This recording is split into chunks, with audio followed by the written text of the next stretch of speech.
Go. There is a famous song by Jim Croce song that warns about getting too close to the sun, that warns a man about biting off more than he can chew, that warns a man about trying to bully or pick on the wrong man. It is a classic parable told since Jesus's time. Advertisement. Don't underestimate people, don't be arrogant, use violence as a last resort, for if you choose to throw down you will quickly find yourself on an island, alone right where you thought you wanted to be. There will be no one coming to help, you can't call 911, you will have to deal with the consequences of your decisions. As the song warns, you don't tug on Superman's cape, you don't spit into the wind, you don't pull the mask off that old Lone Ranger. Advertisement. Apparently, CNN host and former CIA agent Phill has not heard that song because he just did all those things and worse. Former CIA agent, and now paid CNN shill Phill took issue with Trey Gowdy's questioning yesterday of former CIA Director John Brennan. Representative Trey Gowdy, RSC, doggedly questioned Brennan about Trump-Russia collusion and contact and proof. Brennan dodged the questions for the most part because the answers were classified, and used other evasive tricks. Trey works for the American people and he knows we want to know the whole truth. And for that this guy said. Trey Gowdy should have his ass kicked. He knows the difference. If you are an American citizen and CIA is collecting intercepts of Russians of what you said, is it fair to go to court and say that is evidence of something you did wrong? The breach of decorum, the personal attacks, and calls for violence against a sitting congressman shocked even the hardened cynics in the FEC who are already reviewing tapes of the incident. Before the FEC could even investigate this clown, he kept talking and revealed a bombshell about the whole Trump-Russia. Because the American citizens have a right to have evidence presented in a court beyond a conversation of Russian official reports. It is a hard line. It is frustrating for the American people. I hope they don't want evidence perceived as something a Russian official says. I don't want to be convicted on that, Mudd said. Yes, Virginia, he just admitted that the evidence, proof, whatever you want to call it, is all based on what Russian officials have said. In other words, since Putin's goal was to create chaos, wouldn't having his people lie on tape to create chaos work as well as hacking an election?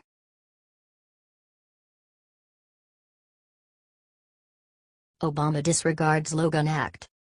It's called the Logan Act and you just violated it, Barack Obama. It's a felony and comes with a lengthy jail sentence. In case you are not familiar, when you violated the Logan Act you basically committed treason.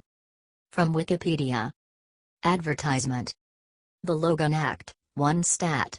613, 18 U.S.C. Section 953, enacted January 30, 1799, is a United States federal law that details the fine and/or imprisonment of unauthorized citizens who negotiate with foreign governments having a dispute with the United States. It was intended to prevent the undermining of the government's position. 2. The act was passed following George Logan's unauthorized negotiations with France in 1798, and was signed into law by President John Adams on January 30, 1799. The act was last amended in 1994, and violation of the Logan Act is a felony. You are not president anymore, Barack Obama, stop acting like it. If for no other reason than you value your personal freedom. And worse, stop going around the globe undermining President Trump. You show up in Germany when Trump had his first meeting with NATO, you show up in Italy when he is meeting with the G7. Advertisement. You show up like that gnome from the travel commercials wherever Trump is as if to advertise your shadow government is real and you offer an alternative to Trump. Elections have consequences. The Democrats are finished as a political party and your career is finished in politics. So please go away and let the next president run the world without your backseat driving. Just days after Trump pulled out of the Paris Accords, days after the liberals all melted down and world leaders said we were all doomed, Obama was out with a leader who bashed Trump. How not joining a voluntary, toothless, non-enforceable climate deal will doom the world is beyond me, but reality has never impeded on the liberals' hysteria before. After Paris, Obama blasted Trump saying, "Obviously I'm disappointed with the current American administration decision to put out of Paris. We're going to have to act with more urgency. I'm looking forward to the United States being a leader and not just on the sidelines going forward." The Prime Minister of Canada Justin Trudeau also bashed Trump for pulling out of the deal, and so it was a bit of a shocker when these two anti-Trump men met so shortly after their attacks. "Is that all you were talking about, guys? We don't believe you. We know what you are up to and you should be ashamed of yourself, Barack. Share this if you think Barack Obama violated the Logan Act and belongs in jail."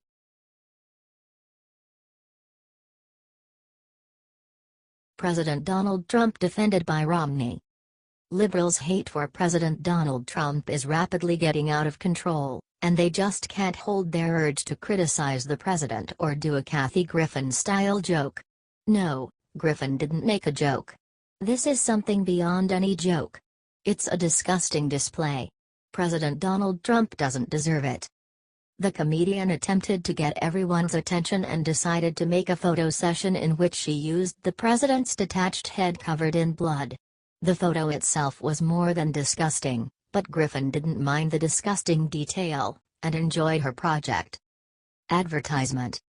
The photo session blew away Americans, and everyone is now furious with Griffin's sense of humor. Well, we know that she didn't have any good attention. Moreover, this photo shoot can be freely considered as a method to incite violence. Pretty much the same thing Snoop Dogg did in his video. Why are these people so gross? It's legal to dislike someone, but doing stuff like this could easily put you in jail. I mean, how can these people pretend to kill the president? People didn't like former President Barack Obama, and nobody did a photo session with his bloody head hanging around. Even Griffin knows that these photos can put her behind bars. Advertisement. Mitt Romney came up with a statement on Griffin's photos, and we know that she won't like any of this. Romney is one of the a-lot Americans who condemned Griffin's photo. "Our politics have become too base, too low, and too vulgar, but Kathy Griffin's post descends into an even more repugnant and vile territory," Romney tweeted. Well, he's right, and Griffin may finally learn the lesson. In jail. People like her don't deserve anything less than a decent cell. Kathy Griffin is disgusting. Period. Her actions shouldn't be taken lightly.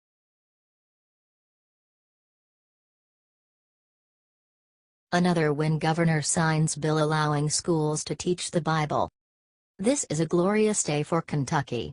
Governor Matt Bevin, R., today surprised everyone with his decision to sign a bill into law which will soon allow the public schools to start Bible courses.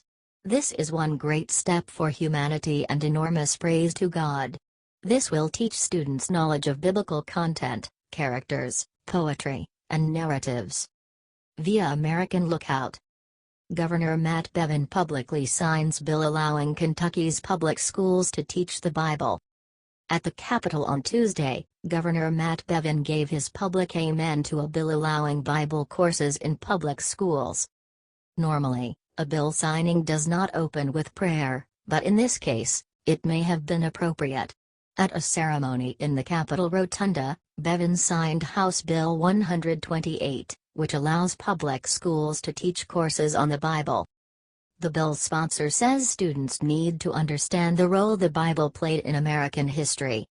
It really did set the foundation that our founding fathers used to develop documents like the Declaration of Independence, the Constitution, the Bill of Rights, said Rep. D.J. Johnson, R. Owensboro. All of those came from principles from the Bible. The bill, which easily passed the House and Senate, gives local school boards the option of developing a Bible literacy class as part of their social studies curriculum. The course would be elective, not required. The idea that we would not want this to be an option for people in school, that would be crazy. I don't know why every state would not embrace this, why we as a nation would not embrace this, Bevin told the crowd. The ACLU of Kentucky said it's concerned about how the law might be used in schools. A Bible literacy bill that, on its face, may not appear to be unconstitutional, could in fact become unconstitutional in its implementation, said Advocacy Director Kate Miller. Miller told WDRB News the ACLU will monitor the law closely. "We want to make sure that teachers can teach and make sure that they don't go in to preach," Miller said. "Many people are glad this is coming back. A lot of moral values enjoyed by the now-aged group in America which have been thrown away may just come back. I hope this will last long."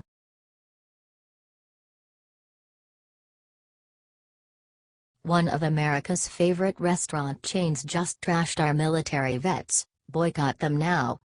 Of all the asinine policies, Dave & Buster's Arcade and Restaurant in Kentwood, Michigan demanded veterans, Victor Murdoch and Adrian Brown of the American Legion Riders Post 179 of Grandville, Michigan, remove their vests or vacate the restaurant.